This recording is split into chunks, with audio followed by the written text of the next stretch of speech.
Hello, नमस्ते. कसे आहात सगळे? छान ना? मी पण मस्त आहे. आज आपण how to be the best husband ह्याच्याबद्दल बोलणार आहोत. आता प्रत्येकाला वाटते लग्न झाल्यावर मी चांगली वाईफ व्हायला पाहिजे. तसंच मुलांना वाटते I should be the best husband. Best husband होताना आपल्याला कशाच्या जबाबदाऱ्यांच्या जाणीवा असायला पाहिजे हे आधी आपण समजून घ्यायला. आता ऑल ऑफ ए सडन तुम्ही बेस्ट हजबंड होऊ शकता का? त्याच्या आधी तुम्ही काय असायला पाहिजे? You should be the best सन. हे लक्षात ठेवायला पाहिजे. तुम्हाला बेस्ट सन, बेस्ट ब्रदर हे सगळं ची सवय असली की तुम्ही बेस्ट हजबंड पण आपोआप बनू शकता. आता ह्याच्याशिवाय आपण मेनली काय लक्षात ठेवायला पाहिजे? लग्न म्हणजे दोन फॅमिलीज एकत्र येतात. ती लग्न होऊन आलेली मुलगी, no doubt she is your wife, तुमची बायको आहे, पण एट द सेम टाइम तुमचे आई वडिलांची ती सून पण आहे. हे आपण लक्षात ठेवायला पाहिजे. त्यामुळे पहिली गोष्ट, आपण बेस्ट हजबंड होताना आधी आपण बेस्ट सन व्हायला पाहिजे. बेस्ट सन झालात का नाही, you will be the best husband आणि नंतर सगळं घरातलं व्यवस्थित चालू राहते. हे का म्हणते म्हणजे मी, तुम्ही बेस्ट हजबंड होता ना, तुम्ही तिला पण सांगता हे माझे आई वडील, तुझे आई वडील आहेत, तसेच माझे आई वडील पण तुझे आई वडील. त्यामुळे तिला पण त्यांच्याबद्दल आदर निर्माण होतो, प्रेम निर्माण होते. आणि एकत्र राहिल्यावर का नाही, इन ड्यू कोर्स आपोआप एकमेकांबद्दल खूप ओढ, प्रेम निर्माण होते. हे झालं पहिलं स्टेप. त्यामुळे पहिलं स्टेप काय, तुम्ही बेस्ट हजबंड व्हावं म्हणता तेव्हा first you should be the best son. नंतर तुम्ही बेस्ट हजबंड होऊ शकता. त्यामुळे you should be the best son, then you will be the best husband. आता बेस्ट हजबंड म्हणून आपण पार पाडताना काय होते, आतापर्यंत तुमच्या घरात तुमची वाईफ नसते, नवीन वाईफची एंट्री होते घरात. म्हणजे नवीन एक व्यक्ती आपल्या घरात येते आणि नंतर ती आपल्या घरातली बनतीये. एक लक्षात ठेवा, ती तुमच्यावर विश्वास ठेवून आलेली आहे. बघा, ती तुमच्यावर विश्वास ठेवून तिचे आई वडील असतील, भाऊ बहीण, आजी आजोबा, घर सगळं सोडून तुमचे घरी आलेली आहे. त्यामुळे तिची काळजी घेणं तुमची नव्हे, सर्व कुटुंबाची जबाबदारी आहे. आता तिची काळजी घेणं म्हणजे काय, योग्य गोष्टीत तिला सपोर्ट करणं. योग्य गोष्टीत म्हणते, सपोज ती नोकरी करणारी आहे, तिला नोकरी सोडायची नाही. तिला वाटते माझंही अस्तित्व आहे आणि असायला पाहिजे, मग तिला आपण सपोर्ट करायला पाहिजे. ओके, नोकरी करणार ना, ठीक आहे, सपोर्ट हा सर्वांनी करायला पाहिजे. आणि तुम्ही पण बेस्ट हजबंड व्हायला पाहिजे. म्हणजे तिच्या आशा आकांक्षा, तिच्या काही एम असते लाईफमध्ये, ह्याला तुम्ही सपोर्ट करायला पाहिजे. का म्हणजे आता योग्य आहे, आता ती नोकरी करते, ती इव्हन आर्थिक हे मिळवतीये, तर तुमच्या घरात येणार ना, उद्या तुमचा संसार होणार, मुलं बाळं तुमच्यासाठीच हे होणार. त्यामुळे तिला योग्य त्या पद्धतीनं सपोर्ट करायला पाहिजे का, म्हणजे तुमच्यावरचे विश्वासानं आलेली आहे ती.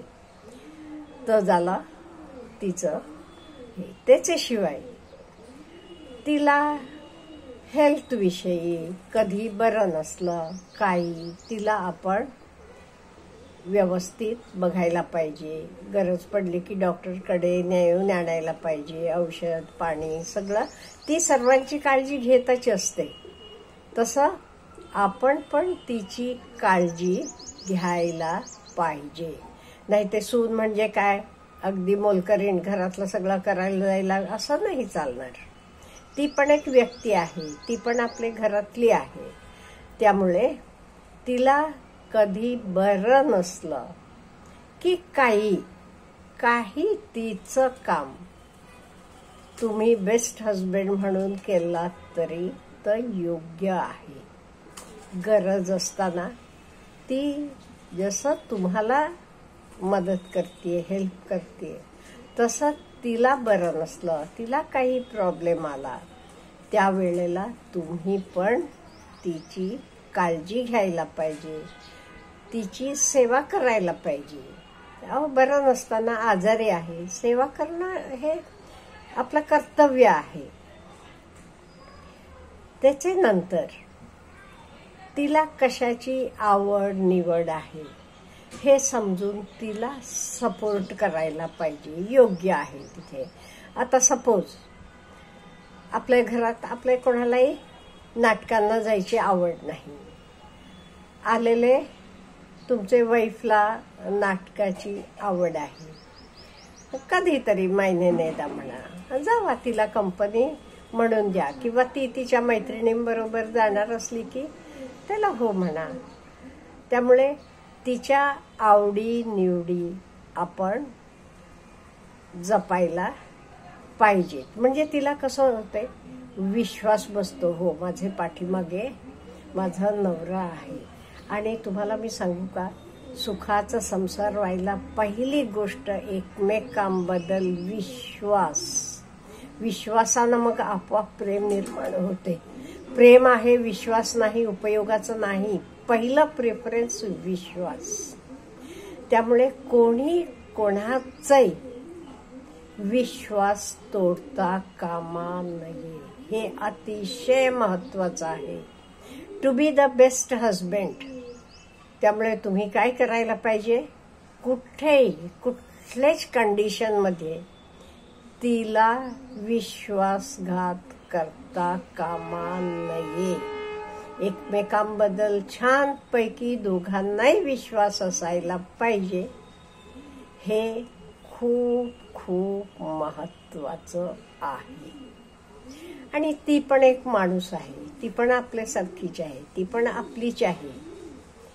हे आपले सर्वांनी जाणून घ्यायला पाहिजे. आणि तुम्ही द बेस्ट हजबंड म्हणजे ओके तिला हवाच आणून दिला, हे केलं झालं असं नाही. तिच्यासाठी क्वालिटी टाइम पण द्यायला पाहिजे. ओके तुम्ही नोकरी करत असाल, हे करत असाल, काही असू दे, कधी आठवड्यात एक दिवस जसं तुम्हाला वेळ मिळतो, एक दिवस दोघंही मिळून बाहेर जावा, किंवा कधी हॉलिडेजमध्ये फिरायला जावा. हे प्रत्येक स्त्रीला वाटत असते. हो, किंवा अगदी छोट्या छोट्या गोष्टी. तिला गजऱ्याची आवड आहे, तुम्हाला चांगला छान गजरा दिसला, तिच्यासाठी आणलात. These are the qualities of best husband. म्हणजे आणि काही विशेष करायचं नाही. आपण आपल्या घरातले, आपल्या आईची आपण कशी काळजी घेतो, त्यामुळे. आणि बायको म्हणजे कधी कधी ती आई असते, कधी बायको असते, सर्व काही असते ती. त्यामुळे तिचं मन जपून प्रेमानं दोघांनी एकमेकांचे विश्वासानं राहणं आणि कधी तिचा विश्वासघात करायचा नाही. हे सगळे qualities of the best husband. आणि बेस्ट हजबंड व्हायला आधी मी सांगितलं you should be the best सन. असं नाही बायको आली म्हणजे आई वडिलांना सोडलं वारेवर, नाही. तेही आपल्याला हा जन्म दिलेला आहे. त्यामुळे you should be the best सन. आणि हे कशासाठी म्हणजे ह्याचे नंतर तुम्हाला मुलं होतील, हळूहळू तुम्ही पण वडील होणार, नंतर तुमचे मुलांची लग्न झाल्यावर तुम्ही पण सासू सासरे सगळं होणार. आणि हे सगळं तुमची छोटी मुलं बघत असतात. तुम्ही तुमच्या आईवडिलांचं कशी काळजी घेता, कसं प्रेम करता, तर ती छोटी मुलं आपोआप फॉलो करत जातात. त्यामुळे to be the best husband, आधी be the best son, and then you can be the best husband as well. Have a nice day.